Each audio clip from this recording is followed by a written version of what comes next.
A veces da sueño, chimichangas. Bueno, ¿qué tal? Muy buenas tardes. El día de hoy nosotros vamos a exponer el tema de Aprende Haskell por el bien de todos. Nuestro equipo está conformado por Hernán Hernández Ordóñez, Abdalán Ismael e Israel González. Esta va a ser para la asignatura de Programación Lógico-Funcional con el docente Juan Alberto Antonio. Bueno, el contenido que abordaremos en esta presentación va a ser una introducción, van a ser los capítulos del libro de Aprende Haskell por el bien de todos, que viene siendo introducción, empezando tipos y clases de tipos, la sintaxis de las funciones, recursión, funciones de orden superior, módulos, creando nuestros propios tipos y clases de tipos, entrada y salida, resolviendo problemas de forma funcional, funtores aplicativos y monoides, un puñado de monadas, unas cuantas monadas más, zippers, una conclusión general y pues la referencia, ¿no? Bueno, una introducción. Haskell es un lenguaje funcional que resulta ser sencillo cuando ya se tienen los conceptos primordiales de este lenguaje, pero resulta ser complicado para nosotros que venimos de un lenguaje imperativo, ya que la sintaxis de estos dos lenguajes son muy diferentes, ¿no? Bueno, ahora el capítulo 1 de introducción del libro, ¿no? Bueno, ¿qué es Haskell? Haskell, como lo mencionamos anteriormente, es un lenguaje de programación puramente funcional. Haskell es perezoso. ¿Qué significa esto? Que Haskell no va a realizar una acción sin que nosotros se la pidamos. Pues la va a realizar hasta que nosotros la solicitemos o hasta que se vea obligado de solicitarla, ¿no? Haskell está tipado estáticamente. ¿Qué quiere decir esto? Que Haskell va a poder identificar el tipo de datos sin que nosotros definamos la variable, como en otros lenguajes de programación, como Java, C, etcétera, ¿no? Haskell es lenguaje preciso, y Haskell comenzó en 1987 cuando el comité de investigadores se reunió para diseñar un lenguaje de primera clase, ¿no? En 2003 se publicó el informe de Haskell que define la versión estable del lenguaje. Ahora, en esa primera parte tenemos que comenzar con la instalación de Haskell, ¿no? En este caso, esta instalación está enfocada para el sistema operativo Windows. ¿Qué se tiene que hacer? Lo primero que tenemos que hacer es dirigirnos a la página oficial de Haskell. Posteriormente que estemos ahí, se nos va a pedir instalar una herramienta más, que en este caso va a ser Chocolately, en la cual nos permitirá instalar el compilador de Haskell. En este caso, el compilador se llama GHC, ¿no? Desde PowerShell, en este caso desde Windows, vamos a poder nosotros instalarlo con las siguientes instrucciones que viene siendo get execution policy, set execution policy y otros demás comandos, ¿no? Posteriormente que se tenga instalado esto, vamos a poder instalar Haskell desde el programa que habíamos instalado anteriormente, ¿no? Lo instalamos y como podemos apreciar tenemos instalado un lenguaje, bueno, tenemos instalado GHC y tenemos instalado Haskell, ¿no? Desde el CMD, pues vamos y verificamos que esté instalado Haskell, ¿no? Ahora. Bueno, continuamos con el capítulo 2, que vamos empezando con lo que es Haskell.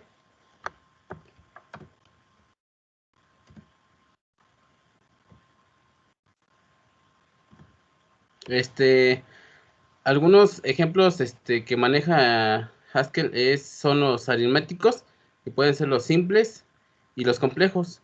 Los simples, ya como sabemos, son las sumas y las restas y las divisiones. Los complejos serían lo que manejamos, son los operadores en una sola línea, como podemos ver en las ilustraciones de la presentación. Pero también a esto conlleva que podemos tener algunos errores gramaticales, que por decir, tenemos que seguir un orden y para no tener o que nos genere en nuestra ejecución un error. En este caso, si queremos multiplicar 5 menos un número negativo sin tener concatenado el número 3 negativo, nos causará error, como podemos ver en la imagen primera. Esto nos lleva a que tenemos que concatenar con paréntesis el número negativo, y esto ya nos va a dar la solución, que 5 por 3 va a ser 15, menos 15 para manejar estos números negativos. También maneja lo que es el álgebra de Boole. Esto entra en lo que es, probablemente se sabe, los operadores lógicos, como nos podemos ver en las ilustraciones. Ya esto significa que es un booleano o niega o verdadero o falso. Son las negaciones. Como podemos ver en el ejemplo, que true y true es true y sucesivamente. La prueba de igualdad se hace como en la figura que nos muestra que 1 es igual a 0, es falso, y sucesivamente. Haskell maneja algunas funciones, que en este caso son la de sucesión, que toma cualquier cosa que tenga un sucesor definido y devuelve ese sucesor. Como se puede ver en la imagen, queremos llamar el sucesor de 10, en este caso se nos manda que es el 11. También maneja lo que son las funciones mínimas y máximas, que toman dos cosas que se pueden poner en orden, como números. Cabe recalcar que no se pueden meter caracteres con revolver con números. Las primeras pequeñas funciones que maneja Haskell es similar o que dominan. El nombre de la función va seguido de los parámetros separados por espacios. Esto es muy importante.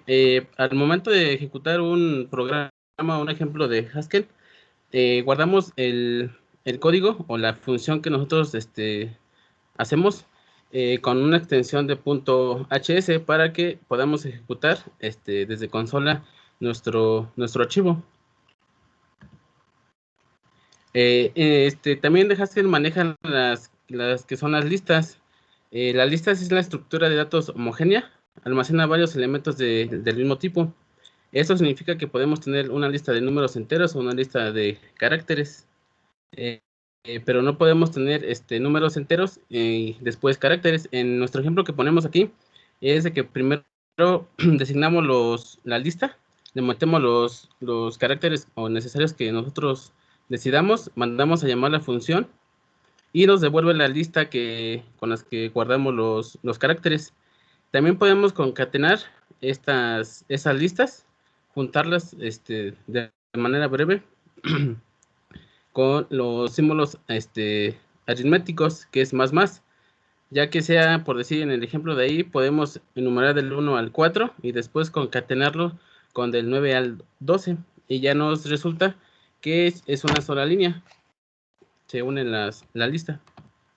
Las funciones básicas de esta lista son el tile, toma una lista y devuelve su tile. En otras palabras, corta la cabeza de una lista. Esta es la cabeza inicial. Toma el carácter principal. El last toma una lista y devuelve el último elemento. El int toma una lista y devuelve todo excepto el último elemento. Siempre y cuando nosotros, como había comentado mi compañero Brian Alfonso, siempre Haskell tiene que tomar, nosotros tenemos que definir la instrucción que desea realizar. Haskell también toma algunos rangos, que estas son que forman parte de las listas, que son secuenciales aritméticas de elementos que se pueden enumerar.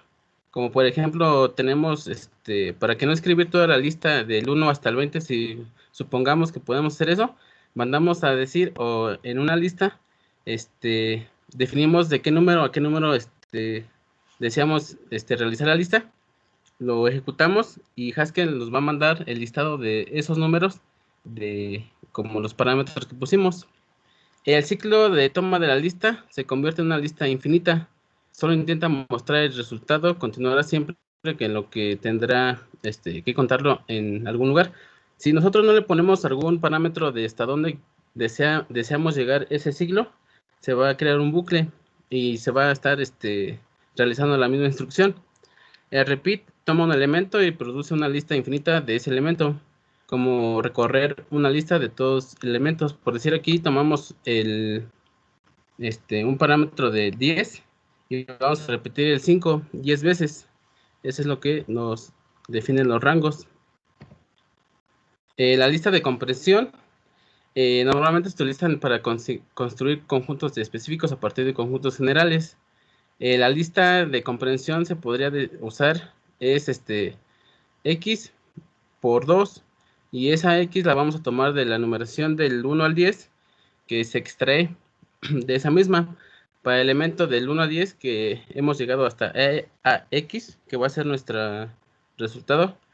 Y como se puede ver en el ejemplo, mandamos a llamar a esa función y como vamos a tomar los dos números multiplicados por 2 y para llegar hasta el 20. Ahora agregamos una condición o un predicado. Esta comprensión, los predicados van a después de las partes vinculantes y están separados en ellos por una coma. Esto es muy importante, ya que si no los, en nuestro caso, al momento de interpretar nuestros caracteres, no sabemos si es un número entero o construido. También manejan lo que son las tuplas. Las tuplas son como las listas. Son formas de almacenar varios valores o un valor. Sin embargo, las tuplas se utilizan cuando se sabe exactamente cuántos valores se desea combinar. En este caso, anteriormente no podíamos combinar diferentes caracteres, por decir letras y números. Los tuplas nos permiten realizar esto. Las tuplas se pueden comparar entre sí al comparar sus componentes, solo que no pueden comparar dos tuplas diferentes de tamaños. Mientras que se pueden comparar dos listas diferentes tamaños, dos funciones útiles que operan en estas partes es FST, que toma un par y devuelve su primer componente, que fue lo que vimos al principio. El sen toma un par y devuelve el segundo componente. El capítulo 3 son tipos y clases de tipos en Haskell. El tipo de cada expresión se conoce en tiempo de compilación, lo que conoce como un código más seguro. Este tipo de etiqueta tiene toda la expresión. Nos dice que en qué categoría de las cosas se encaja una expresión. La expresión true y booleana, como si hola, es una cadena. Como podemos ver, aquí lo que podemos hacer es identificar cada uno de los elementos que nosotros ejecutamos, que es si es booleano o es falso o viceversa. Nos hace una comparación entre las funciones que nosotros realizamos. Las funciones que tienen dos tipos es el integer, significa que integra el número, y como podemos ver tienen diferentes tipos de funciones. Por decir, uno de ellos es el booleano, que es un tipo booleano, en la redundancia, que puede tener dos valores, que puede ser falso y verdadero. El char representa un personaje, se indica entre comillas simples, una lista o caracteres de cadena. Las variables de tipo, las funciones que tienen variables de tipo se denominan funciones polimórficas.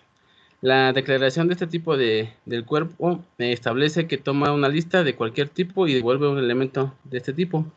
Como podemos ver, nos demuestra que qué tipo es. Vemos que el FST toma una tupla que contiene dos tipos y devuelve un elemento del mismo tipo. El primer componente del par. Esto es que podemos usar un FST cuando un par que contenga dos tipos. O sea que podamos comparar dos de estos tipos. Las clases de tipos es una especie de interfaz que define algún comportamiento de estos clases de tipos. Algunas clases de tipos básicas es el EQ, que usa para tipos que admiten pruebas de igualdad. Las funciones que implementan sus miembros son de igual y entre igual. Entonces, si hay una restricción de clase EQ para una variable de tipo función que usa igual o entre igual en algún lugar dentro de nuestra definición, como podemos ver en la figura. Otra función o tipo de básica es el orden, que es uno de los tipos que tiene un pedido. Esto es para que cubre todas las funciones de comparación estándar. La función de comparación toma dos miembros del orden del mismo tipo y devuelve un pedido que nosotros realizamos. El orden de un tipo puede ser GG, LT y EQ, lo que significa mayor que, menor que, igual que, respectivamente. Por decir aquí, Adabra, es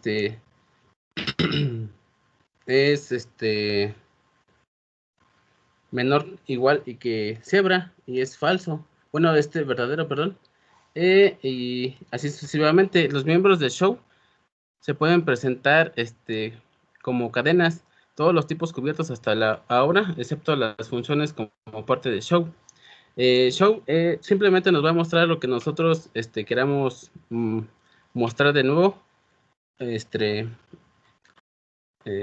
recalcando qué es lo que se va a mostrar. La otra función es read, que es leer, es una clase de tipo opuesta al show.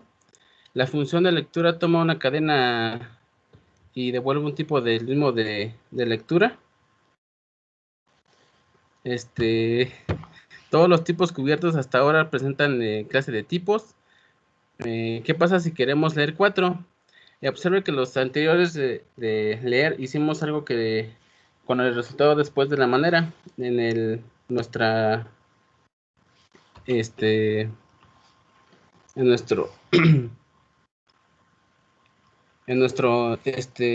nuestra terminal.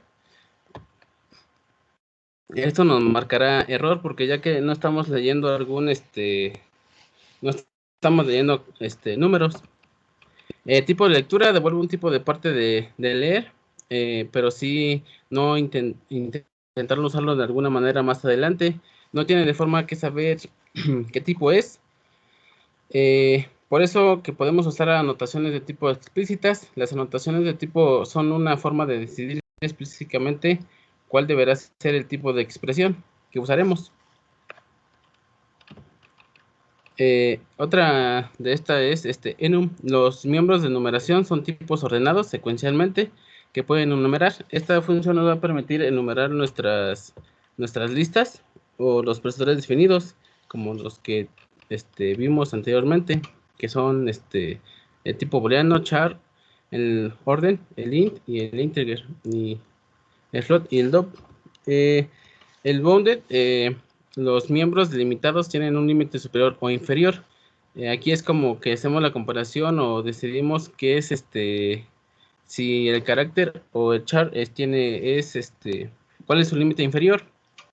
Y también maneja lo que son mínimos y máximos. Es un sentido que son constantes y polimórficas. Todas las tuplas también forman parte del bound y si los componentes también están en él.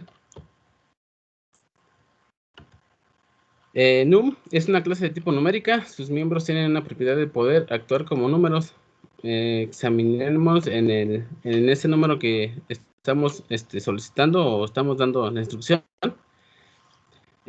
Los números enteros también son constantes polimórficas. Pueden actuar como cualquier tipo que sea miembro de la clase de num. Aquí, como podemos ver, nos manda qué es el número o nuestro carácter. El integral también es una clase de tipos numéricos. El número incluye todos los números, incluidos todos los números reales y los números enteros. El integral incluye solo los números enteros. Y el flotante incluye todos los números de coma flotante. Por lo tanto, float y double. Una función más útil para tratar los números es from integral, que tiene varias restricciones de la clase en su firma de tipo. Capítulo 4 es la sintaxis de las funciones. La sintaxis y las funciones, aquí manejamos lo que es la coincidencia de patrones. Consiste en especificar los patrones a los que deben ajustarse algunos datos y luego verificar si lo hacen y de construir los datos de acuerdo con esos patrones. Aquí la función realmente que se maneja es trivial, que verifica el número que proporcionamos es un 7 o 1. Este es un ejemplo. Mandamos a llamarla con la función de Lucky.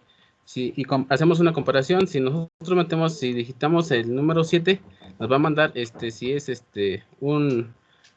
el número 7 o no. Y si en caso de que metemos un número diferente a 7, nos va a decir que no es un número 7, no es el número que deseamos obtener. Aquí podemos hacer un ejemplo de qué pasaría si quisiéramos una función que diga los números del 1 al 5, y si digitamos uno que no sea del 1 al 5, nos muestra que no sea. Aquí lo que mandamos a llamar o guardamos esta codificación, lo que está haciendo es integrar del A hasta la A de nuestras instrucciones, el cual, si ponemos 1, nos va a mandar el nombre del 1, voy en la redundancia, y así sucesivamente. Si digitamos otro número que no sea el 5, del 1 al 5, nos va a decir que no está dentro del rango que nosotros pusimos. Y así, igual la función factorial hace lo similar. Aquí hace la comparación de los números y lo multiplica por el factor del número que nosotros ingresamos. La coincidencia de patrones también se puede fallar. En este caso, si no hace lo mismo o realiza lo mismo que el ejemplo anterior, que si no digitamos algún número que nosotros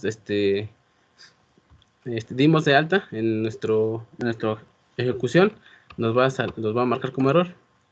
El FST y el SND extraen los componentes de los pares.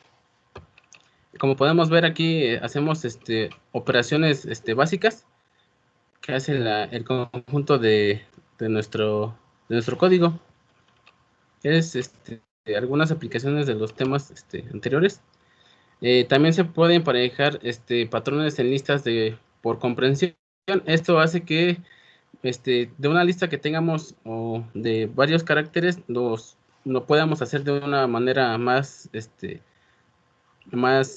pequeña. El patrón X y XS se usa mucho, especialmente con funciones recursivas. En este caso se puede utilizar, aquí está implementado lo que es el ejemplo de Fibonacci.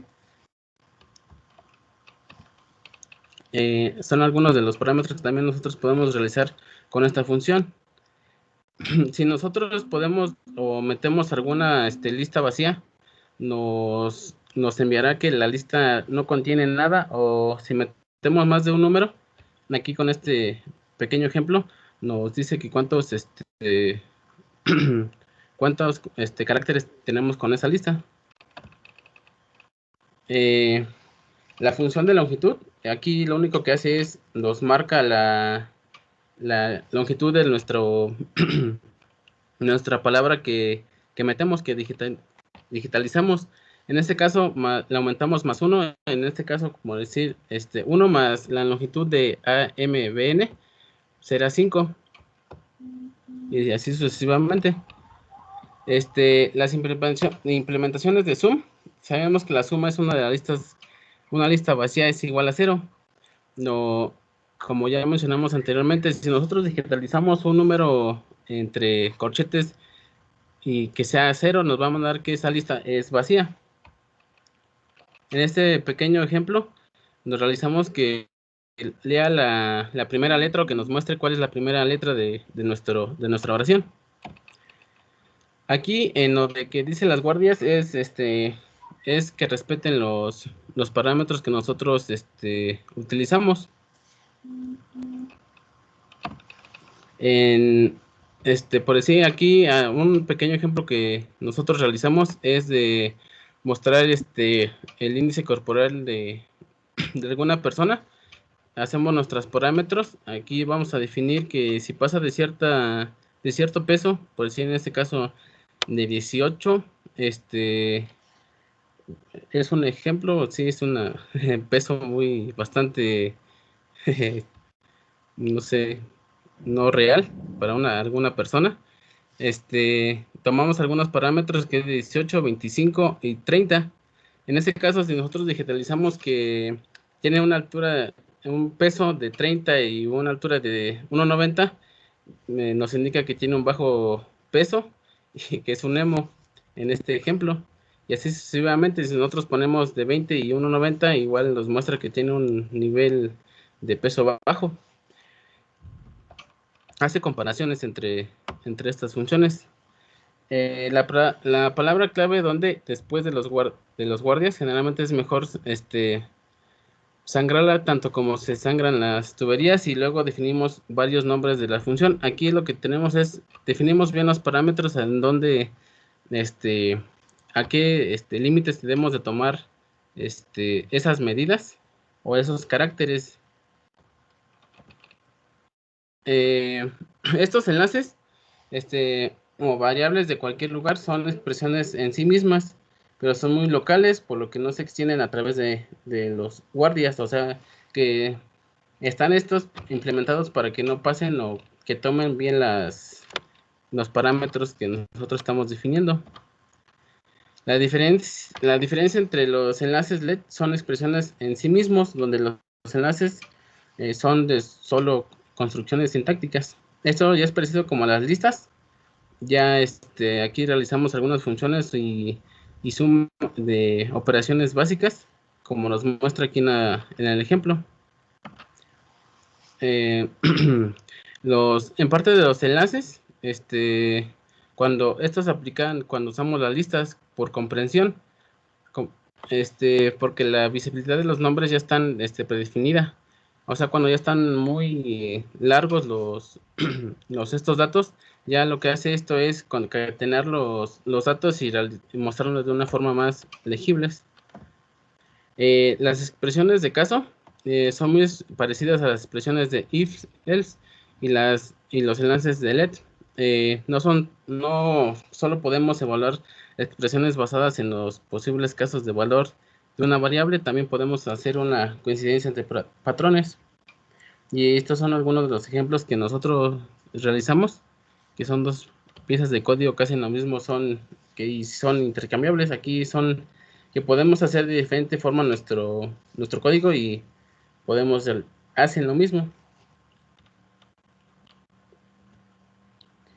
Aquí es lo que yo mencionaba, de que implementamos las mismas instrucciones y los van a mandar lo mismo.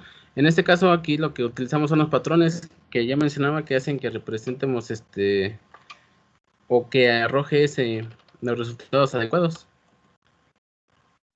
La recursión en realidad es una forma de definir funciones en las que la función se aplica dentro de la propia definición. Las definiciones matemáticas a menudo se dan en forma de recursiva. La recursiva se enfrenta o se presenta más en el ejemplo del Fibonacci, que hace muchas interacciones entre los resultados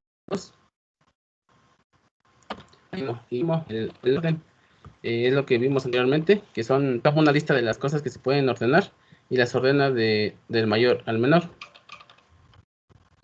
Y estos son algunos de los ejemplos que utilizan de codificación para realizar los ejemplos del máximo. Y una forma más clara de escribir estas funciones es usar max.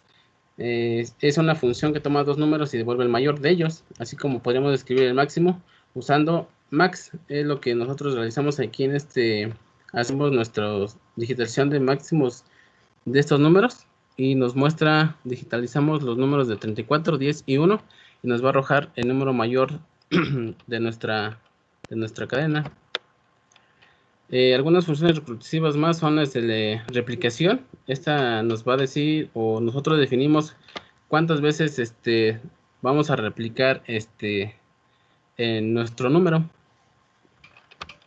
En este caso, en el primer ejemplo, vamos a replicar 2 veces el 3 y así sucesivamente.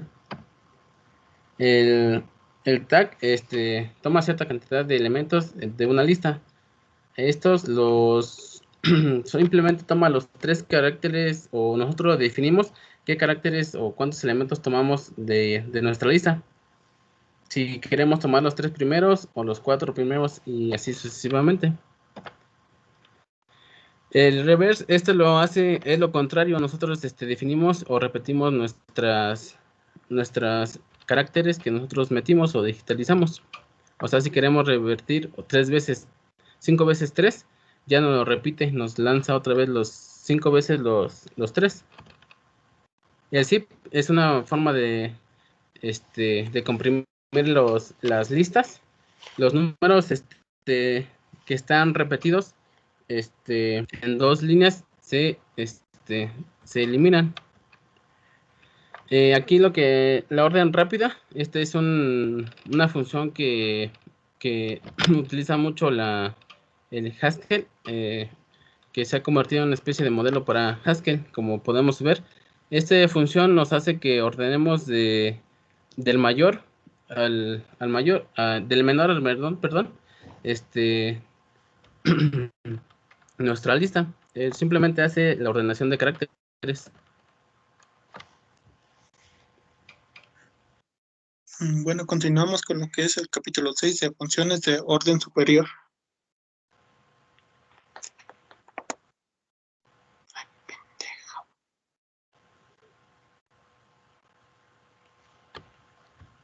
Ponla esa, ¿no?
Funciones de orden superior. Las funciones de Haskell pueden tomar funciones como parámetros y devolver funciones como resultado.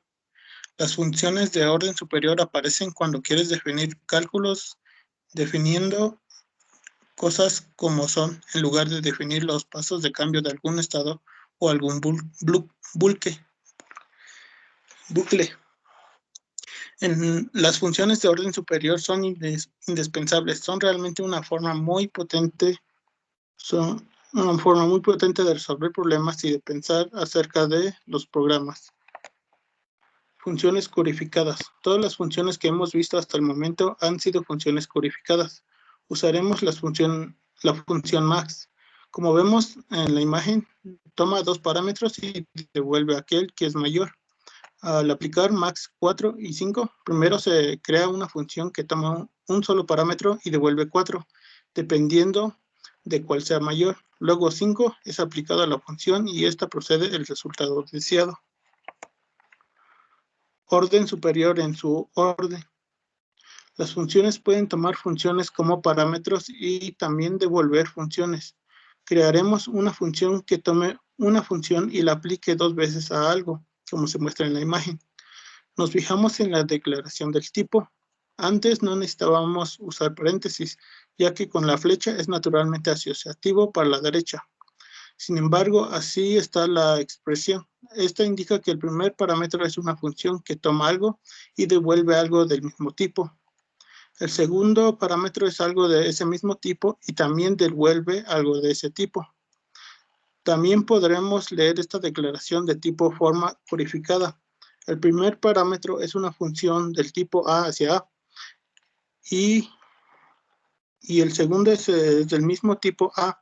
La función puede ser del tipo int hacia int o del tipo string hacia string o cualquier otra cosa. Asociaciones y filtros. Map toma una función y una lista aplica esta función a cada elemento de esa lista, produciendo una nueva lista, como se muestra en la imagen. La definición de tipo dice que toma una función y que a su vez esta toma una A y devuelve una B.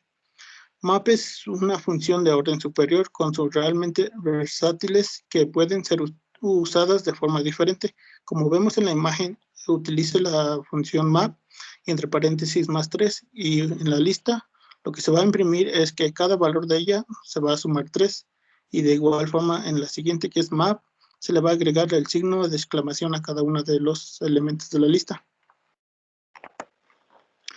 Filter es una función que toma un predicado, una función que devuelve un valor booleano y una lista y devuelve una lista con los elementos que satisfacen el predicado. La declaración de tipo y la implementación serán algo similar a lo que es a la imagen. Basta simple si px se evalúa a true, entonces el elemento es incluido en la nueva lista, si no se queda fuera. Como podemos ver en filter, entre paréntesis está mayor a 3 y va a imprimir a todos esos números que sean mayor a 3. En la siguiente pues solo va a imprimir a aquellos que sean igual a 3, entonces solo arroja un resultado y así con los demás. Lambdas. Son funciones anónimas que suelen ser usadas cuando necesitamos una función una sola vez.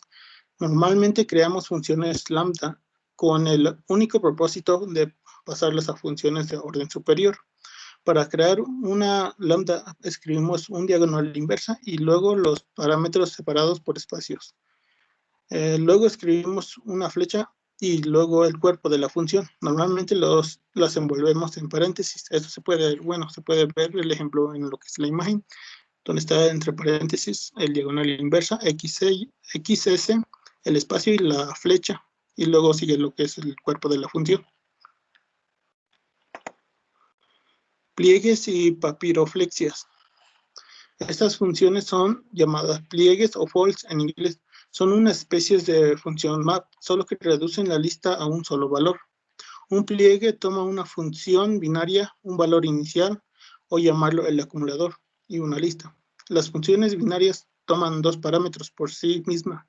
La función binaria es llamada el acumulador y el primero o el último elemento y produce un nuevo acumulador. Luego la función binaria se vuelve a llamar junto al nuevo acumulador y el nuevo primero o último elemento de la lista, y así sucesivamente.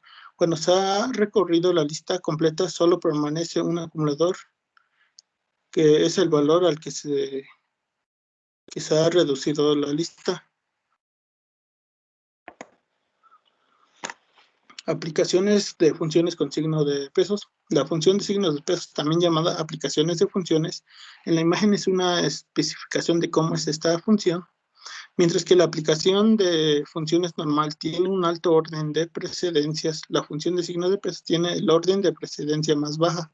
La aplicación de funciones con el espacio es asociativa a la izquierda de la aplicación de funciones.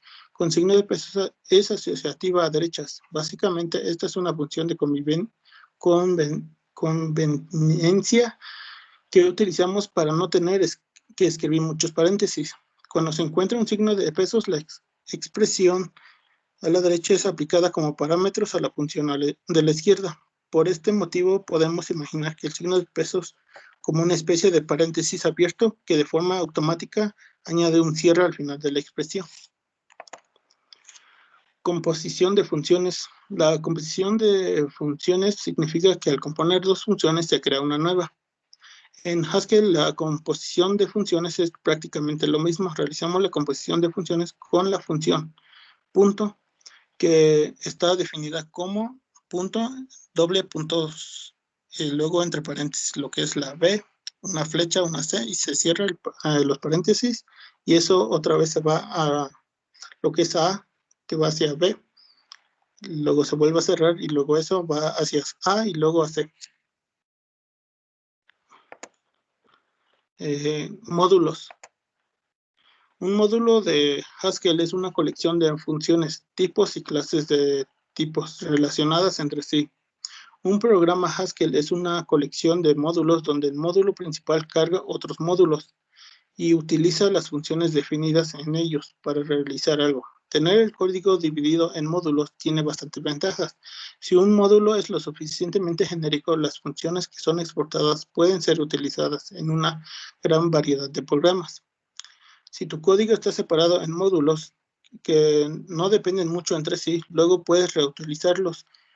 Esto hace que la tarea de programar sea más manejable teniendo ya que está todo dividido en varias partes, cada una con su propio propósito. La sintaxis para importar módulos en un script de Haskell es import y dentro, bueno, y luego sigue el nombre del módulo, como se muestra en la imagen que está debajo del texto. Debe aparecer antes de que definamos cualquier función. Un script puede obviamente obtener varios módulos, simplemente hay que poner cada import en líneas separadas. Como el ejemplo, se importó lo que es el módulo data.list, el cual contiene un puñado de útiles funciones para trabajar con listas, y utilizaremos una función que exporta dicho módulo para crear una función que nos diga cuántos elementos únicos hay en una lista.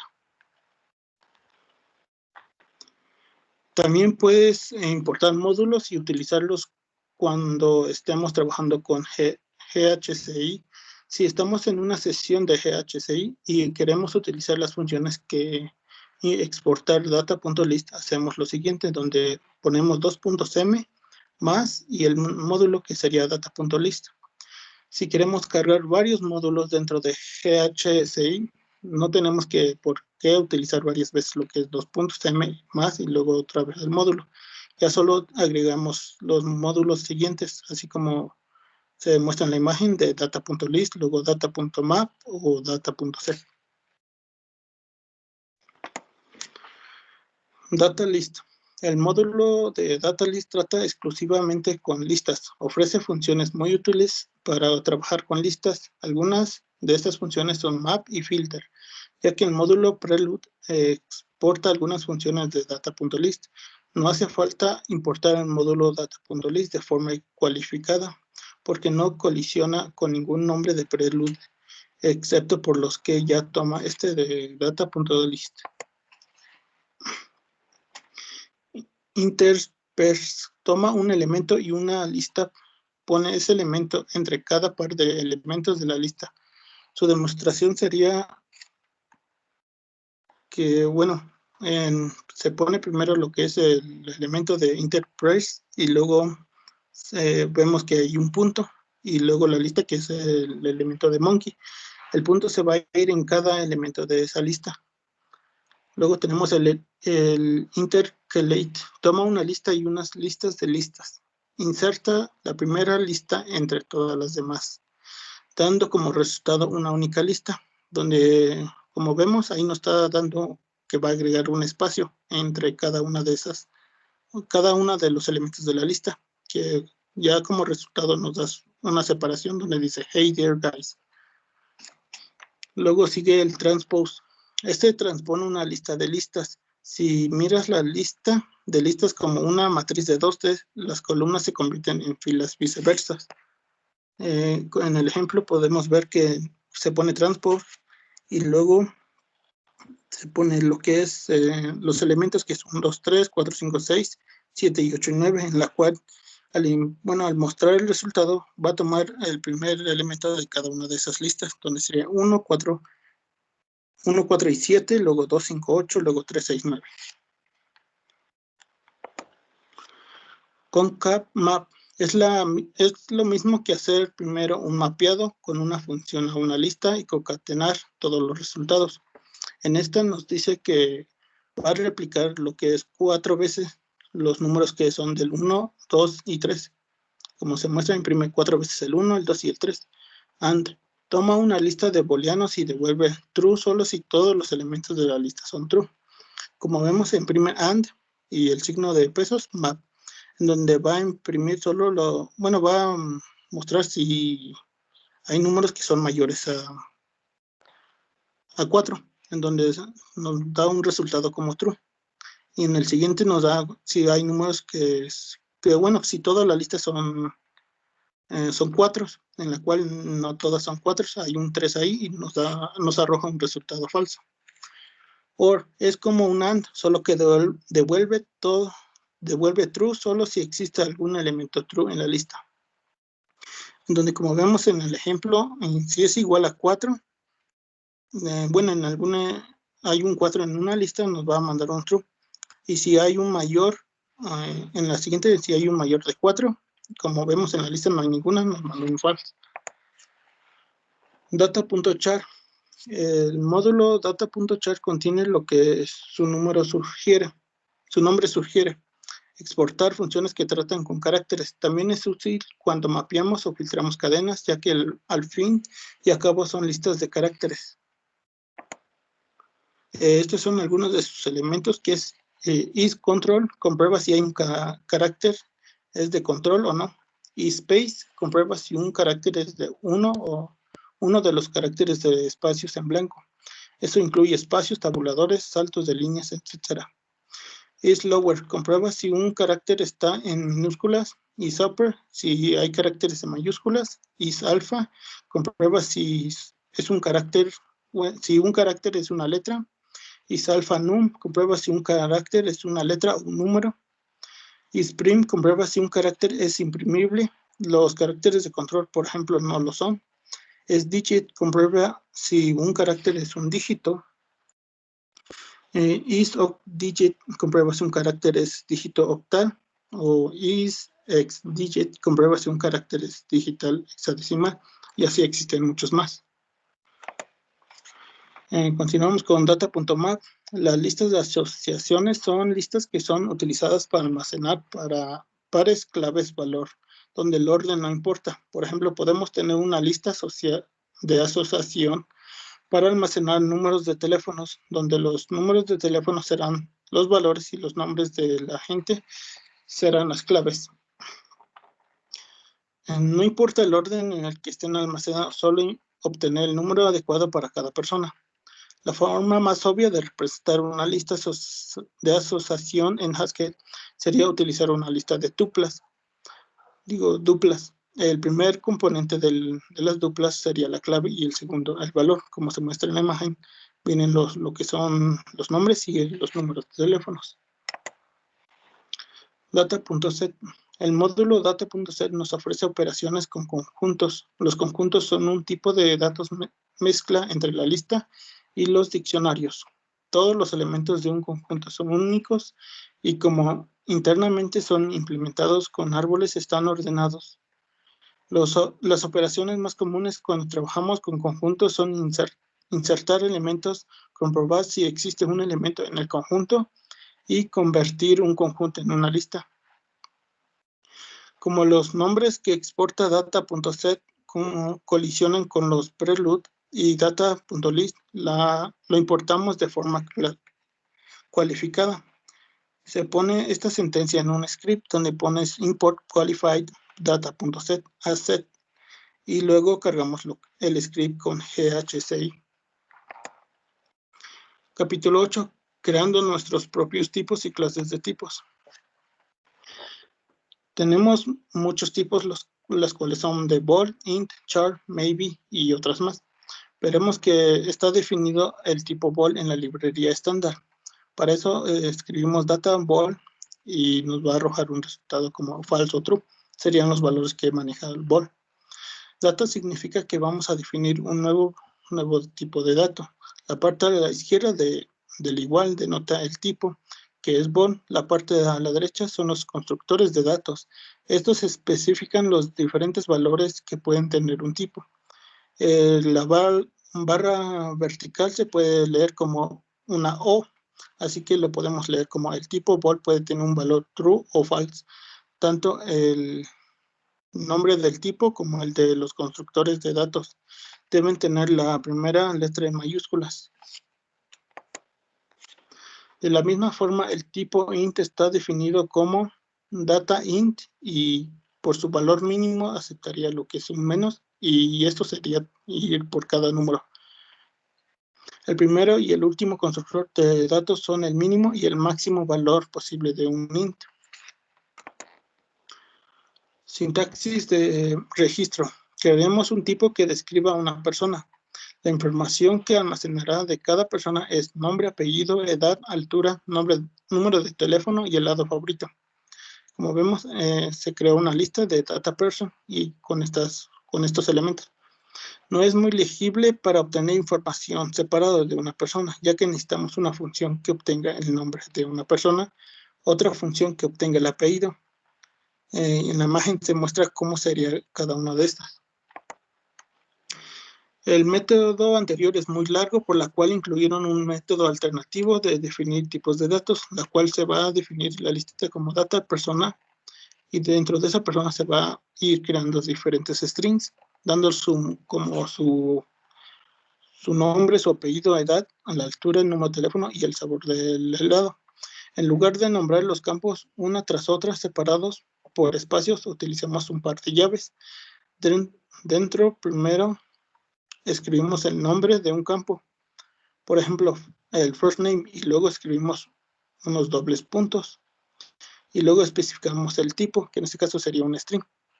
El tipo de datos resultante es exactamente el mismo. La principal diferencia es que de esta forma, si creamos funciones que obtienen esos campos del tipo de dato, al usar la sintaxis de registro con este tipo de dato, Haskell automáticamente crea esta función: first name, last name, age, height, phone number y flavor. Parámetros de tipo. Un constructor de datos puede tomar algunos valores como parámetros y producir un nuevo valor. Un constructor de tipos puede tomar tipos para parámetros y producir nuevos tipos. Esto puede parecer un poco recursivo. Veremos una imagen clara de cómo son los parámetros de tipo funcionan. Vemos que es un data maybe a es igual a nothing o just a. Instancias derivadas. Una clase de tipo es una especie de interfaz que define un comportamiento. Un tipo puede ser una instancia de esa clase si soporta ese comportamiento. Ejemplo, el tipo int es una instancia de la clase EQ, ya que la clase de tipos EQ define el comportamiento de cosas que se pueden equipar. Y como los enteros se pueden equipar, int es parte de la clase EQ. La utilidad real está en la función que actúan como interfaz de EQ, que son igual y diagonal igual. Si un tipo forma parte de la clase EQ, podemos usar las funciones como igual con los valores de ese tipo. Por este motivo expresan como 4 igual a 4 y y for, diagonal igual, bar, son correctas.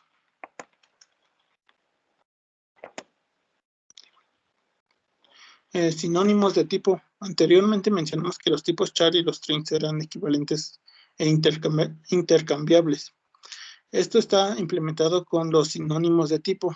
Los sinónimos de tipo no hacen nada por sí solo, simplemente dan a algún tipo un nombre diferente. Así se define la librería standard string como sinónimo de char. Con la utilización de type vamos a decir que, bueno, qué tipo es el string, donde nos arroja que es un char. Estructuras de datos recursivas.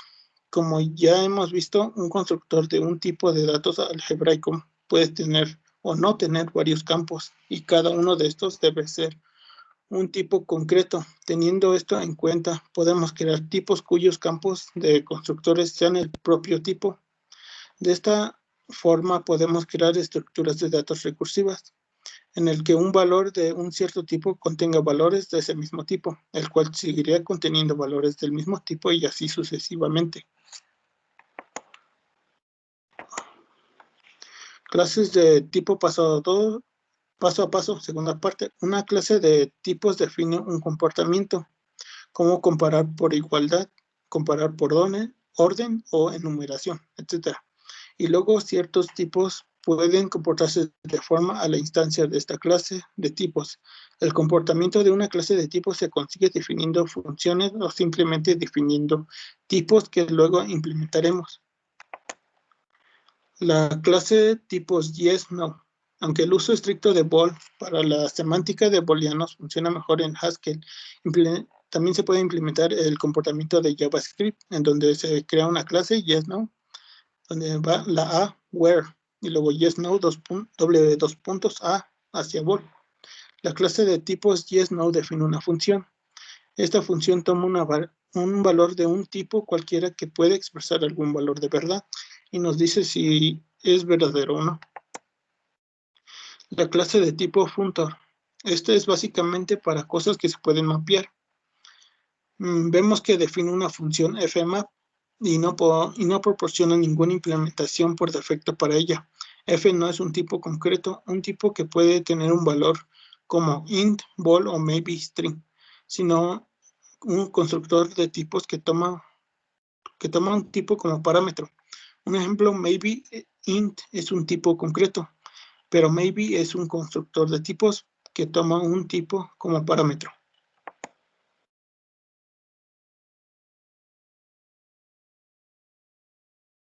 Bueno, ahora comenzamos con el capítulo 9, que viene siendo entrada y salida, ¿no? Bueno, anteriormente, pues ya veníamos apreciando la ejecución de los programas desde la terminal, ¿no?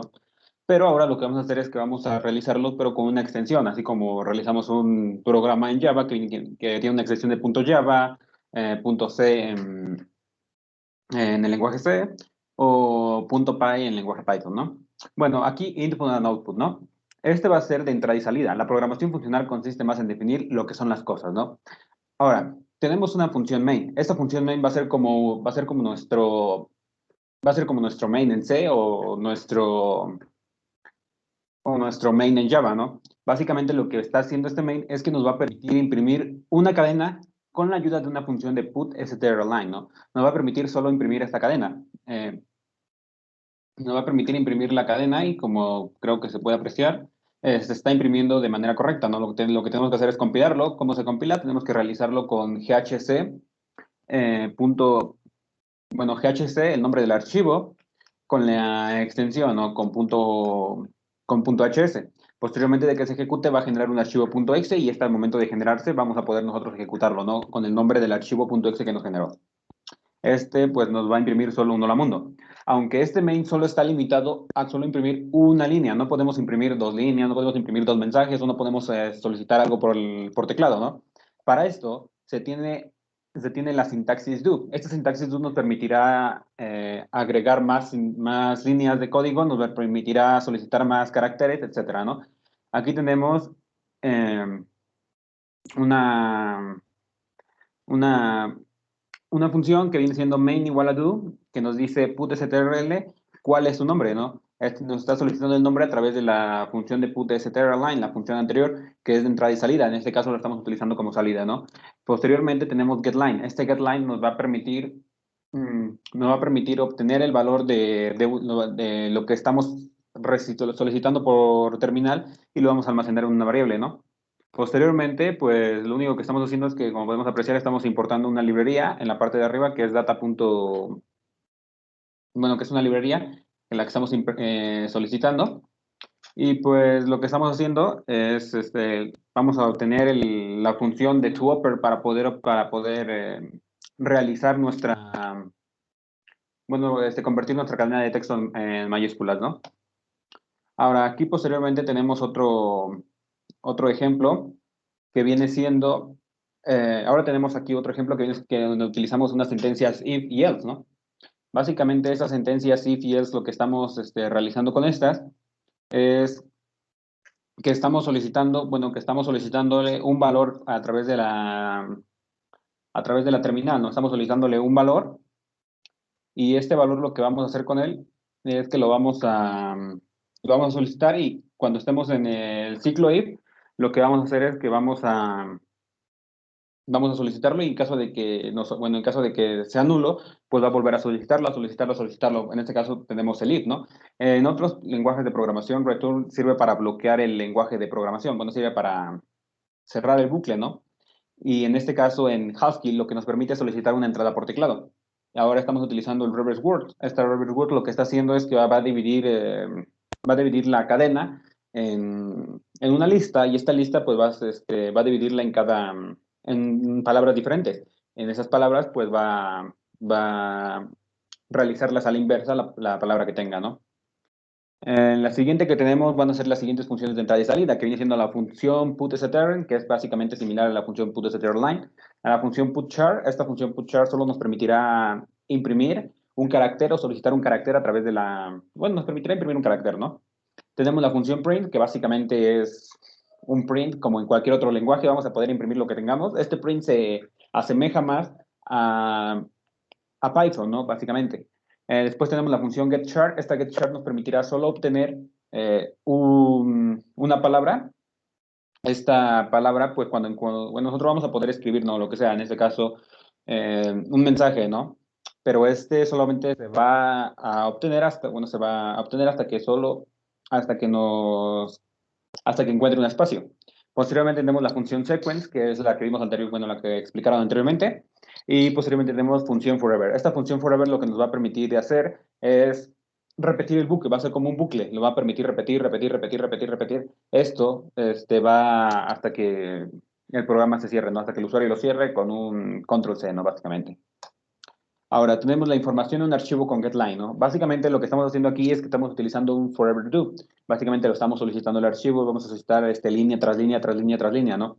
¿Qué es lo que estamos haciendo? Este valor lo va a almacenar en un getLine.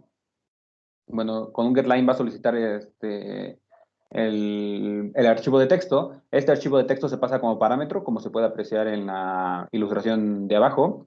Se pasa como parámetro en archivo.txt.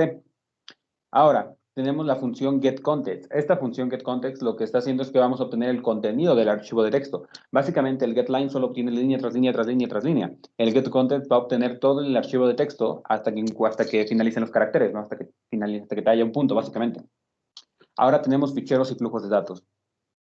Estos ficheros y flujos de datos, aquí tenemos dos ejemplos, que va a ser uno para poder limitar las líneas y el otro para poder conocer qué tipo de palabra se está usando, ¿no? En este caso, para poder limitar las líneas, lo que primero se hace es que se va a solicitar el parámetro, donde se va a solicitar el archivo de texto. Para esto se hace con context, como podemos apreciar. Esto se va a obtener con un getContext, se va a obtener todo el contexto del archivo. Posteriormente se utiliza la función de put y pues se llama la función shortLinesOnly, ¿no? En este caso, pues va a mandar como parámetro el contenido del archivo de texto, ¿no? Aquí en el archivo de texto, pues va a limitarlo cuando sean menores a 10 caracteres, ¿no? Básicamente, en este lenguaje, bueno, en este archivo de texto. Ahora, como podemos apreciar, tenemos I'm short, so I am, y tenemos diferentes líneas de texto, ¿no? En el que, pues, solo nos va a imprimir las que tengan una longitud menor de 10, ¿no? En este caso tenemos I'm short, so am I, short, ¿no? En este caso no está imprimiendo las otras líneas de texto que viene siendo long, yeah, etcétera, ¿no? Ahora tenemos el siguiente que viene siendo context. Context es igual a onLines. Context básicamente está solicitando una función, como lo veníamos utilizando anteriormente, como lo explicaron anteriormente mis compañeros, que está utilizando la función map, ¿no? Está para obtener listas, etcétera, ¿no?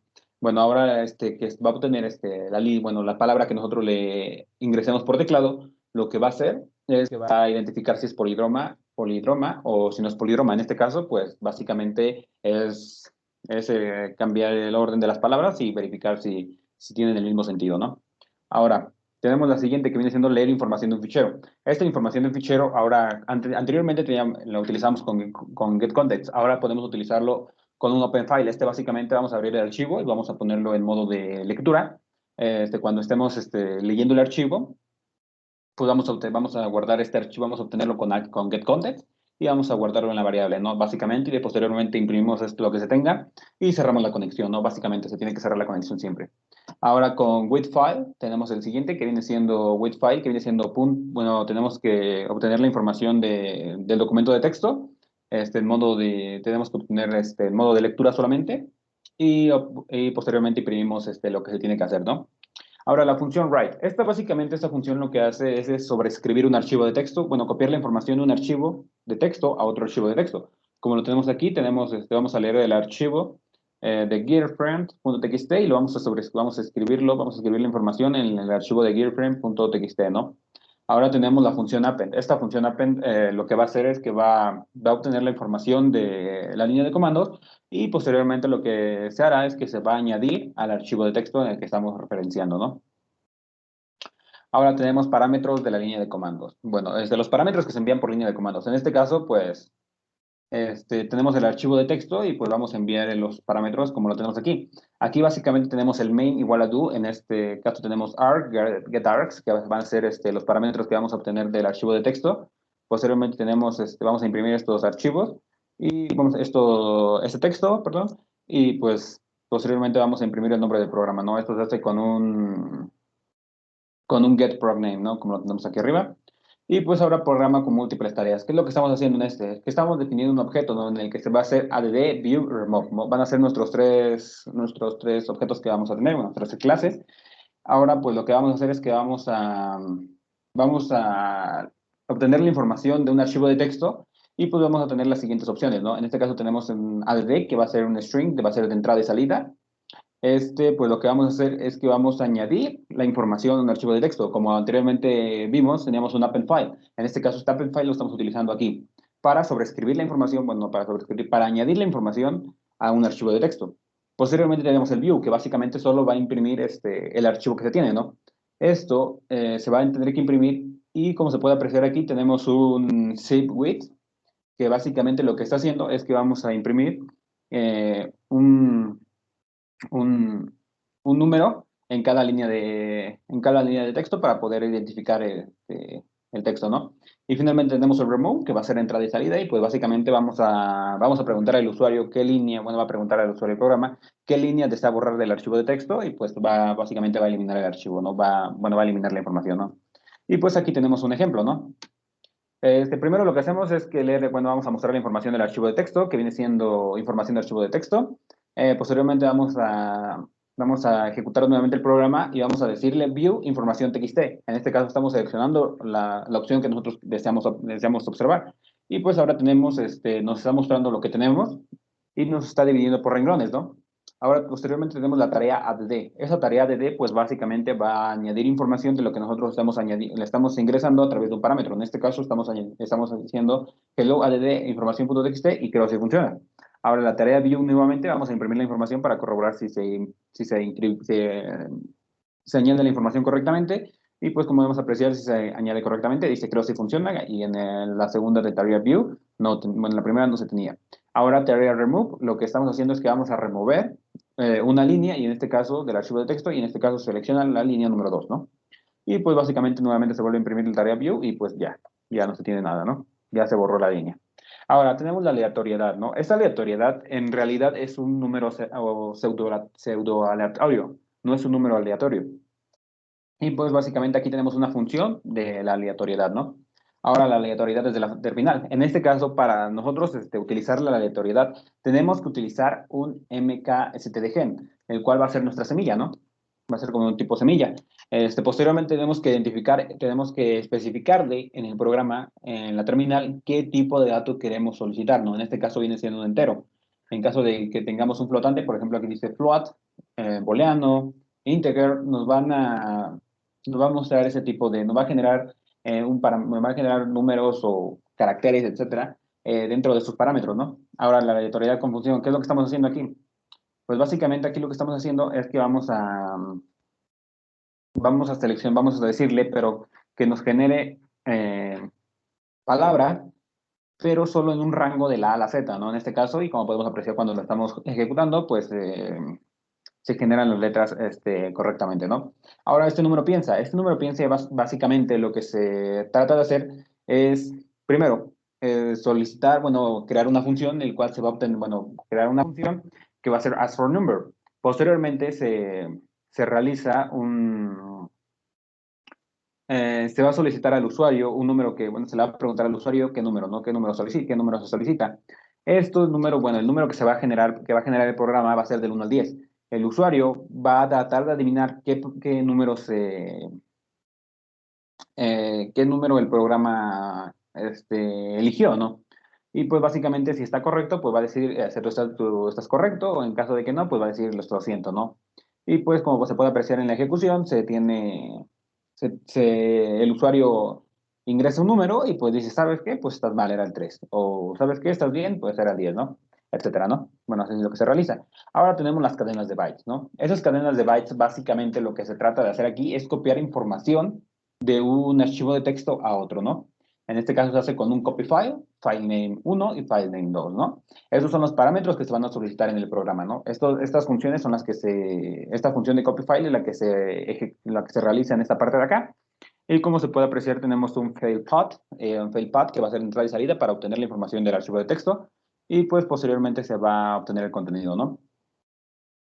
Ahora, tenemos las excepciones. Básicamente las excepciones son como cualquier otro lenguaje de programación, ¿no? Tenemos Java, que tenemos excepciones para base de datos, excepciones, tenemos demasiadas excepciones, ¿no? Bueno, aquí lo que tenemos es, por ejemplo, aquí tenemos un ejemplo de 4 div 0, o sea, es una excepción que te divide, o sea, te está diciendo la excepción, no se puede dividir un número entre 0. Y de igual forma te dice head, te dice que la lista está vacía, es una excepción, son las excepciones que te generan, ¿no?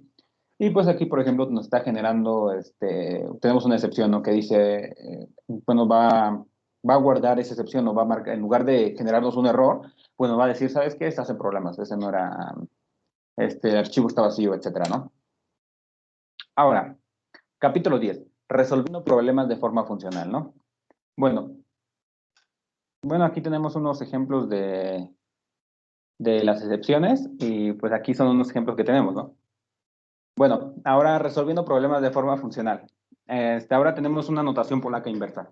Esta notación polaca inversa básicamente lo que está haciendo es que va a realizar las operaciones como las conoce el lenguaje de programación funcional. En el lenguaje imperativo básicamente esto no se puede realizar. Tenemos un 10, 4, 3 más 2 por menos. Esto básicamente en un lenguaje imperativo no se puede realizar. E incluso pues nosotros si no tenemos conocimiento de cómo realizarlo, pues jamás vamos a poder realizarlo, ¿no? Bueno, en este caso, para resolver este problema se tiene que colocar en pila, ¿no? En forma de pila. ¿Qué es lo que se hace? Pues se coloca el 10, posteriormente se coloca el 4 encima de este, posteriormente se coloca el 3.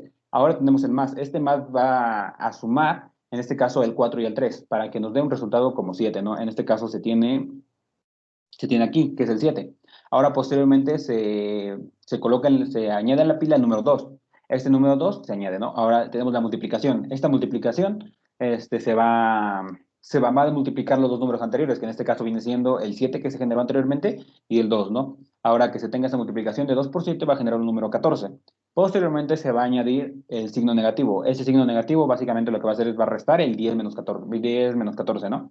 Y nos va a generar un menos 4. Básicamente así es como se realiza la notación polaca inversa.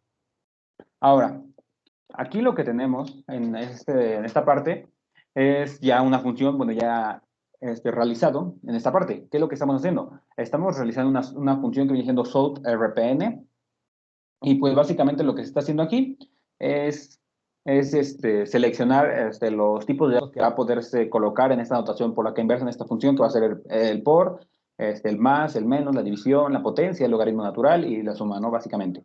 Ahora, ¿qué es lo que se tiene que hacer? Aquí tenemos, enfrente de cada una tenemos la multiplicación, la suma, la resta, la división, la potencia, etcétera, ¿no? Tenemos aquí.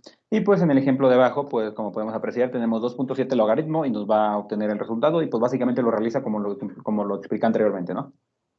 Ahora, tenemos resolviendo problemas de forma funcional, de head row a Londres, ¿no? Básicamente es como el algoritmo de Dijkstra, lo que trata de ejemplificar este programa es la ruta más corta, ¿no? Que se tenga que se tenga, ¿no? Básicamente.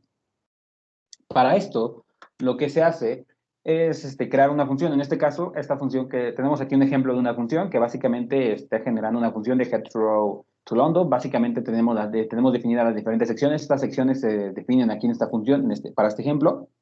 Posteriormente, pues básicamente va a sumar las diferentes secciones para corroborar cuál es la más larga o cuál es la más corta, ¿no? Para poder indicársela al usuario, ¿no?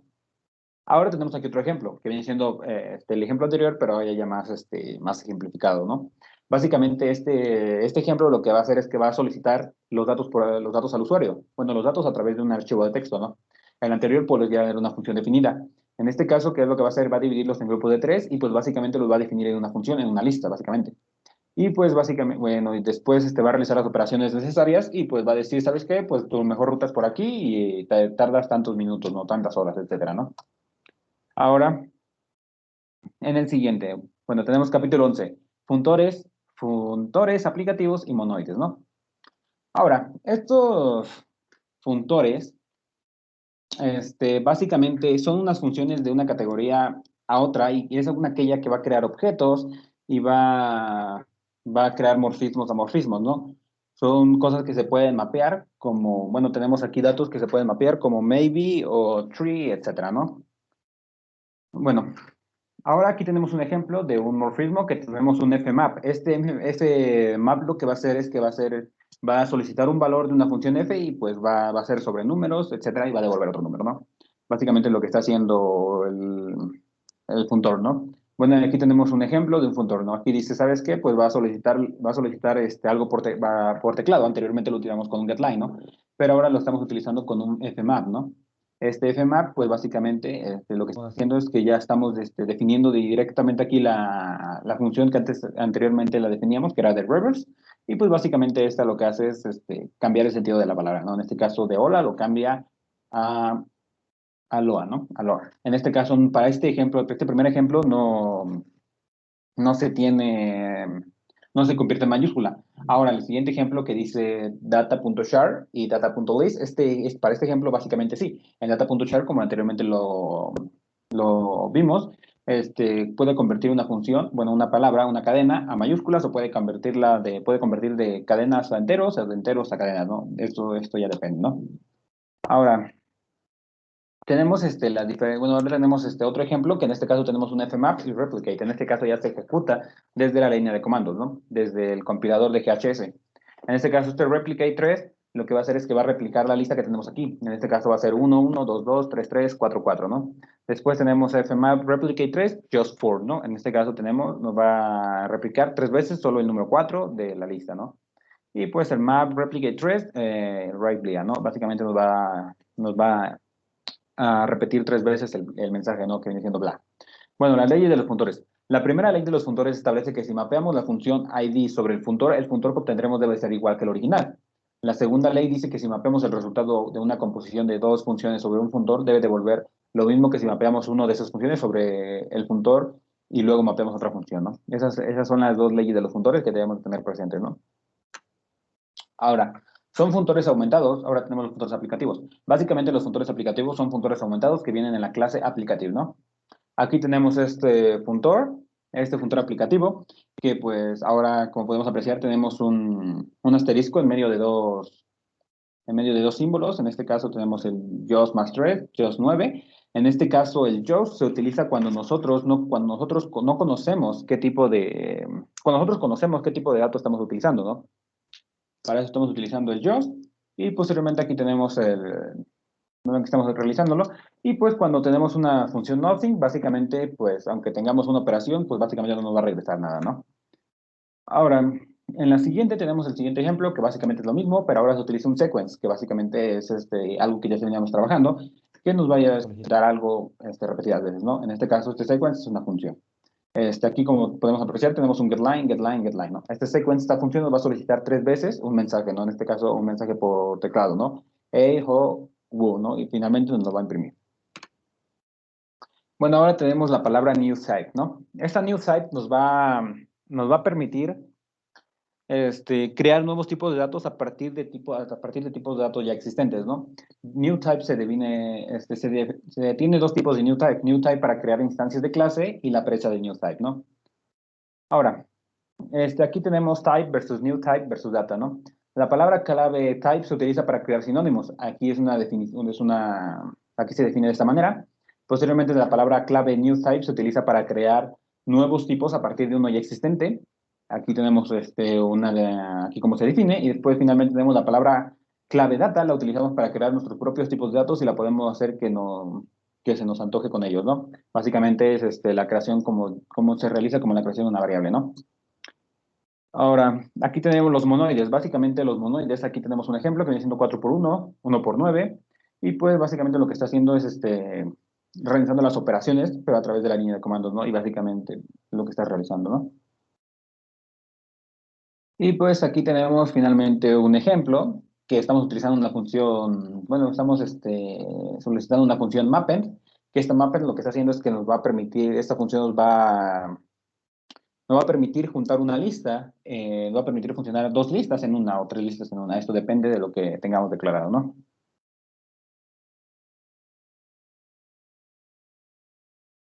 Continuamos con lo que es el capítulo 12, un puñado de monedas. Tenemos que un puñado de monedas son una versión ampliada de los puntores. Anteriormente,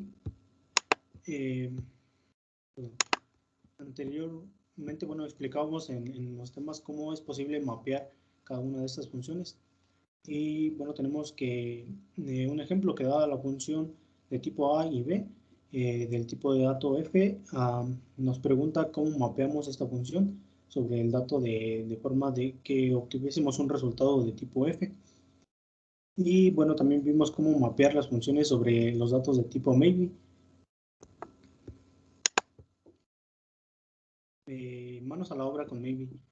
Se dice que un valor maybe de tipo A representa un valor dentro del contexto del que ocurra un posible fallo. Un valor de just Dharma representa una cadena Dharma que está presente, mientras que nothing representa en su ausencia, o si vamos la cadena como el resultado de un cómputo, significará que un cómputo ha fallado.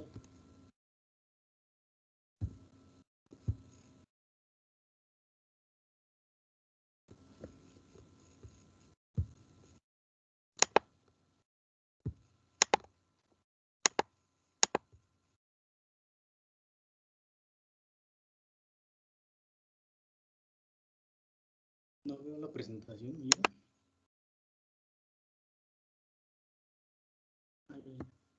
Nos dice maybe. Cuando hablamos de maybe, como funtor vimos que, bueno, mapeamos sobre una función con lo que es la variable fmap, y se mapea con un solo valor que es un just. Cuando utilizamos el estilo aplicativo con funciones normales para que actúen con valores de tipo maybe es similar. Todos los valores deben de ser de tipo just, que queremos ver el resultado de lo que sea. La clase de tipos de monedas. Vemos que tenemos la clase monad m-where con un return de tipo a m a. Dice que, bueno, la primera función se define como de clase de tipo monad y con un return que su tipo es monad m, y toma un valor y lo introduce dentro de una moneda. La siguiente función es mayor que, igual y de tipo O, que sería o un lazo, que en este caso se le conoce así. Es como la aplicación de funciones solo en un lugar, solo que en ese lugar toma un valor y lo pesa dentro de una función normal. Y bueno, después obteniendo un valor de lo que es de tipo monádico, y lo pasa a una función que toma un valor normal, pero devuelve otro valor de tipo monádico. Y la última función, que sería la función de tipo monad, es un fail. Nunca utilizaremos exactamente en nuestro código, y en cambio Haskell la utiliza para permitir fallos en la construcción sintáctica para las monedas que veremos más adelante. La notación do. Las monedas son tan útiles en Haskell que no tienen su propia sintaxis especial llamada notación do. Ya nos hemos topado anteriormente con lo que es la notación do cuando realizábamos lo que son en el capítulo lo que son las acciones de tipo ES, y decíamos que servía para unir varias de estas acciones en una sola. Una expresión do en cada línea es un valor monádico para inspeccionar el resultado de una línea que estamos utilizando. Bueno, si tenemos un maybe string y le damos una variable utilizando, esa variable será de tipo string. La moneda lista. La moneda lista es en esta sección vamos a echar un vistazo de cómo podemos utilizar los aspectos monádicos de las listas, llevando así no determinismo a nuestro código de forma legible. Bueno, y lo primero que tenemos es, al utilizar las listas como factores aplicativos, vemos fácilmente que no es determinismo, como se muestra en la imagen que tenemos. Nos dice que todas las posibles soluciones de multiplicar los elementos del lado izquierdo por los elementos que tenemos a nuestro lado derecho aparecerán en una lista de resultados. Se dice que cuando trabajamos con el no determinismo existen varias opciones que podemos tomar, así que básicamente probamos todas las operaciones y por lo tanto el resultado también va a ser de tipo no determinista. En contexto de no determinismo se traslada a monadas fácilmente. Vamos a ver cómo luce la instancia de monad para las listas y tenemos que no se define con instance monad y tenemos lo que es el return. Después dice que creamos una lista que contiene como elemento único dicho valor y resulta útil cuando necesitamos que un valor determinista interactúe con otros que no son deterministas. El salto de caballo. Digamos que tenemos en un tablero de ajedrez la única pieza que es el caballo y como sabemos lo que son sus movimientos, que sería en tipo de L o solamente puede realizar lo que son 3 movimientos, como lo muestra la imagen.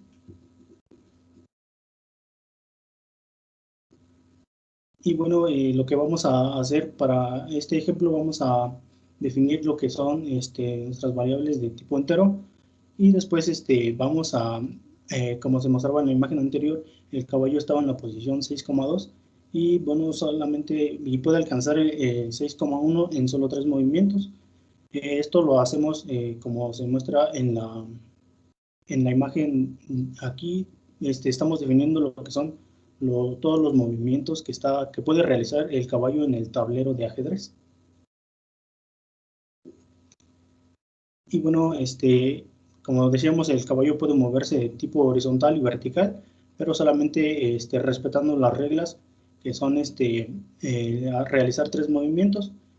Y bueno, al final del código nos dará lo que es las posiciones en las cuales el caballo puede colocarse. Las leyes de las monedas. Las monedas vienen con una serie de leyes que todas deben cumplirse. Solo porque algo tenga una instancia de la clase de monad no significa que sea moneda, solo que significa que ese algo tiene una instancia para la clase monad. Identidad por la izquierda. Se dice que esta es la primera ley y establece que tomemos un valor y posteriormente lo introducimos en el contexto por defecto utilizando lo que es el return y luego lo pasamos el resultado a una función utilizando un lazo. El resultado debe ser igual que aplicar una función directamente a este valor informalmente.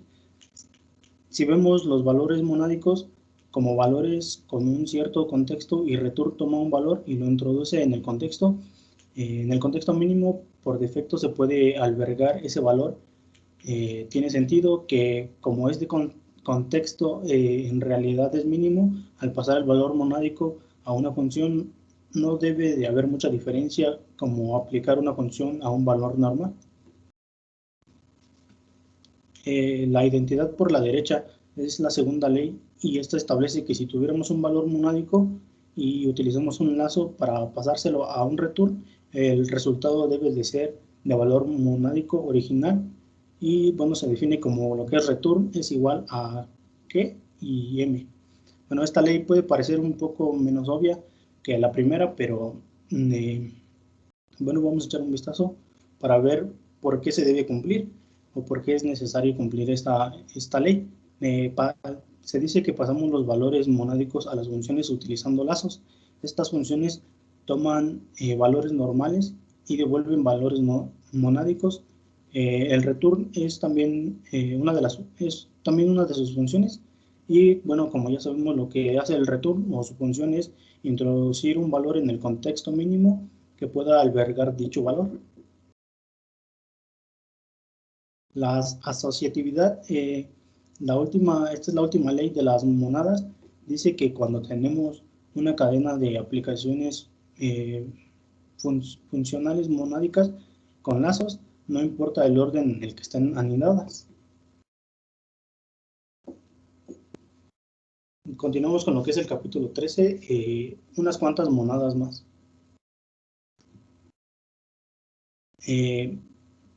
Se dice que, bueno, aquí vamos a manejar lo que es el paquete MTL, y viene con lo que es Haskell, así que, bueno, ya anteriormente lo hemos instalado. Bueno, eso es lo que hicimos en el primer capítulo, y con el comando que es hc-pkg vamos a comprobar si está instalado lo que es este paquete. Monoides al rescate. ApplyLog toma valores del tipo A string, pero nos hace una pregunta: ¿existe algún motivo por el cual los registros deban de ser de tipo string? Y bueno, utilizamos más para unir lo que son los registros. Así que, bueno, no debería aceptar cualquier tipo de listas, y no son listas de caracteres, pero sí debería, podemos cambiar su tipo A y lo definimos como ApplyLog, entre paréntesis A del tipo C, con un de siguiente de lo que es A, entre paréntesis B del tipo C, y entre paréntesis de lo que es B con el tipo C.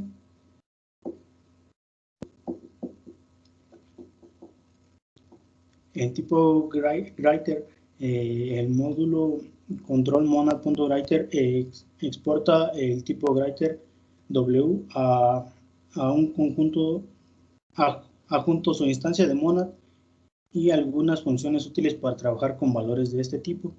Lo primero que vamos a hacer es exportar el tipo en sí mismo. Para adjuntar un monoide a su valor, solo tenemos que ponerlos juntos en una dupla. El tipo writer W, A es el tipo de new type de la dupla, y bueno, lo podemos definir como new type write W del tipo A, que va a ser igual a write entre llaves, sería run writer del tipo A W. Gracias a que está definido con new type, podemos crear una instancia de monad que se comporte de forma diferente a la instancia de las duplas normales. La instancia de monad se define, bueno, tenemos lo que es monad W y lo que es monad entre paréntesis writer W. Tenemos lo que es el return X, que como ya lo habíamos explicado antes, return solamente lo que hace es agregar un valor a un tipo de variable, y así nos va a regresar lo que es un valor monádico. Tenemos lo que es el subtema reader. Hablamos en este capítulo de los puntores aplicativos. Anteriormente ya hemos visto el tipo de función que posee para una instancia de funtor. Al mapear una función f sobre una función g, creamos una función que tomará los mismos parámetros que g, la función g, y luego aplicará f a su resultado. Básicamente estamos creando igual una función igual a g, solo que en vez de devolver su resultado, devuelve el resultado de cuando le aplicamos la variable f. Bueno, tenemos que el tipo de función diagonal con mayor que R no es solo un tipo de puntor y un puntor aplicativo, sino que es una monada de la misma forma que cualquier otro valor monádico que ya hemos visto. Una función puede ser vista con un valor en contexto, y como ya sabemos cómo funcionan las funciones de los puntores y puntores aplicativos, vamos a ver lo que es su instancia de monad, y bueno, lo tenemos definido como monad, y entre paréntesis lo que sería el tipo de variable R, y después agregando lo que es el return, que bueno, monadas con estado. Se dice que Haskell es un lenguaje puro y bueno, los programas de este consisten en funciones que no pueden cambiar en ningún estado global o variables, solo pueden hacer algunos cálculos o cómputos y devolver resultados. Esta restricción hace que sea más fácil razonar acerca de los programas, ya que no tenemos que preocuparnos por el estado de una variable a lo largo del tiempo. Bueno, si queremos crear una función que tome un generador de aleatoriedad y devuelva el resultado de lanzar una moneda 3 veces, tenemos que meter lo que serían definir nuestras variables de tipo bool y después poner lo que es random para hacer que el resultado de las monedas sea aleatorio. Bueno, toma un generador gen y luego random gen devuelve un bool junto con un generador para lanzar la segunda moneda y utilizamos el nuevo generador y así sucesivamente. Utilizaremos una lista para presentar la pila y su cabeza para presentar la cima de la pila. Para hacer estas cosas más fáciles vamos a crear dos funciones, lo que es el pop y el push. Pop tomará una pila y la retirará y retirará un elemento que devolverá como resultado. Y el elemento en la cima, push, tomará un elemento y una pila y luego apilará de dicho elemento en la pila. Devolverá como resultado junto a una nueva pila. La monada estado, el control, el módulo control monad state contiene un new type para los cómputos con estado y se define como new type state tipo S y tipo A, que sería igual a new state, run state y del tipo S y del tipo A.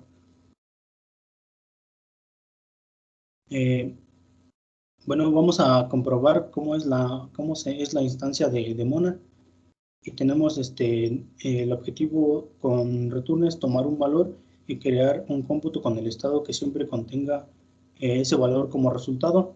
Y el lazo es igual, es el resultado de pasar un cómputo con una función con un lazo en un cómputo con estado. Y así vamos empezando a construir lo que es el new type state y luego utilizamos una función llamada lambda que ya hemos visto en el capítulo anterior. Errores, ITER nos ha permitido incorporar en el contexto de un posible fallo al mismo tiempo que nos permite dar información acerca del posible fallo, de forma que podemos descubrir que ha ido mal o de alguna manera si tenemos algún fallo. Un valor del tipo ITER de tipo E puede ser un valor right, lo cual representa una respuesta correcta, o un valor left, que representa un fallo. La instancia de monad es parecida a la de maybe y se encuentra en control monad.error. Y vemos cómo se define la instancia, que sería instance, entre paréntesis E de tipo E, y el monad entre paréntesis iter de tipo E. Return, como siempre, va a tomar lo que es el valor y lo introduce en el contexto mínimo por defecto y introduce un valor en el constructor right, ya que hemos utilizado right para representar un cómputo con éxito donde existe el resultado. Y la función lazo examina dos posibles casos, un left y un right. En este caso right, la función f se aplica sobre el valor inferior de forma similar a lo que sucedía con el just. En caso de que ocurra un error, se mantiene constante el valor del f, el cual dará información acerca del error. Algunas funciones monádicas útiles. Aquí generalmente vamos a ver cuántas funciones son o pueden operar con valores monádicos o devolver valores monádicos como resultado. La primera variable que tenemos es livm. Livm toma una función y un valor monádico y mapea la función sobre el valor monádico. Su declaración es liv 4 puntos y entre paréntesis vamos a poner monad de tipo M. Y esta es la de, bueno, la forma de cómo se mapea con fmap. La función join, bueno, esta convierte valores monádicos anidados en valores monádicos simples. Es una de las propiedades únicas de las monadas. Por este motivo tiene su razón de ser la función join. Y bueno, la definimos como join, 4 puntos, y entre paréntesis vamos a meter lo que es monad M. Toma un valor monádico que contiene otro valor monádico y devuelve solo un valor monádico. Y bueno, ahí como se muestra en el ejemplo.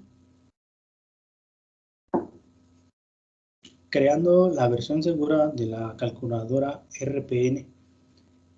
Bueno, cuando estábamos solucionando el problema de implementar la calculadora RPN, bueno, vimos que solamente funciona bien siempre y cuando tuviera una entrada y esa entrada tuviera un sentido, pero si algo iba a ir mal, pues el programa entero terminaba. Bueno, aquí vamos a crear lo que es la calculadora, bueno, se crea la calculadora RPN y bueno, lo primero que tenemos es importar data list, después definimos lo que son nuestras variables de tipo string y double. Y posteriormente en la segunda imagen se muestra cómo sería la conversión de la expresión D en una lista de cadenas y solamente, bueno, lo vamos a plegar utilizando una función binaria y luego devolvíamos el único elemento que quedaba en la pila. El capítulo 14, que es de zippers. Y zippers, bueno, en este capítulo veremos cómo podemos tomar una estructura de datos, ya sea, bueno, cualquiera, y centrarnos en la forma en la que la vamos a modificar y la vamos a desplazar por sus elementos. Bueno, el subtema es dando un paseo. Bueno, como aprendimos en clases de ciencias naturales, decía el ejemplo, existen muchos tipos de árboles diferentes, así que vamos a elegir una semilla y plantar nuestro. Bueno, aquí estamos definiendo lo que es un árbol con las variables que son data tree de tipo A y, bueno, empty, así que este árbol o bien un empty es un nodo que contiene dos subárboles, como se muestra en el ejemplo, bueno, en la segunda imagen. Y bueno, aquí tendremos lo que sería la representación gráfica del árbol y sus subárboles que contenía el ejemplo. Un rastro de migas. Para representar este rastro usaremos también lo que es una lista de direcciones. Bueno, lo que son las direcciones L o R, solo que en lugar de llamarlo directions, lo llamaremos rastro, ya que igual iremos dejando direcciones que hemos tomado a lo largo del camino. Y bueno, tenemos lo que es su instancia o su definición, que sería type, breadcrumbs, y entre corchetes tenemos lo que es dirección.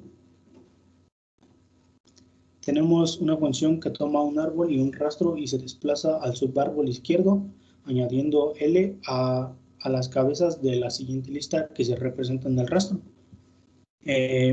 Posteriormente ignoramos lo que es el elemento raíz y el subárbol derecho y simplemente devolvemos el subárbol izquierdo junto al rastro anterior, añadiéndole la variable L, como se muestra en la imagen. Y bueno, después vamos a utilizar estas funciones para tomar el árbol tree y que se desplacen primero a la derecha y luego a la izquierda. Bueno, seleccionando elementos de las listas, los zippers se pueden utilizar con casi cualquier tipo de estructura, así que no debería bueno, sorprendernos que también pueda utilizar listas. Después de todo, las listas son muy parecidas a lo que son los árboles.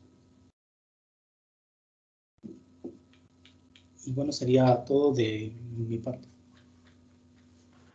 Sí, como manejamos aquí, abordamos las conclusiones, cabe recalcar que Haskell maneja funciones matemáticas en la mayoría de sus programas. De igual forma, Haskell es un lenguaje de programación muy completo, pero desafortunadamente nosotros venimos de un lenguaje de un lenguaje imperativo y pues eso nos limita mucho a entender al máximo esos conceptos. Creo que pues teniendo más tiempo podríamos entender un poco mejor este lenguaje de programación, que la verdad es muy bueno y puede otorgarnos mayores facilidades en el desarrollo de algunos programas, ¿no? Bueno, también podemos decir que Haskell es, bueno, tiene diversas funciones, las cuales nos ayuda para poder manejar lo que son las listas, poder modificarlas, agregar cosas y diversas más.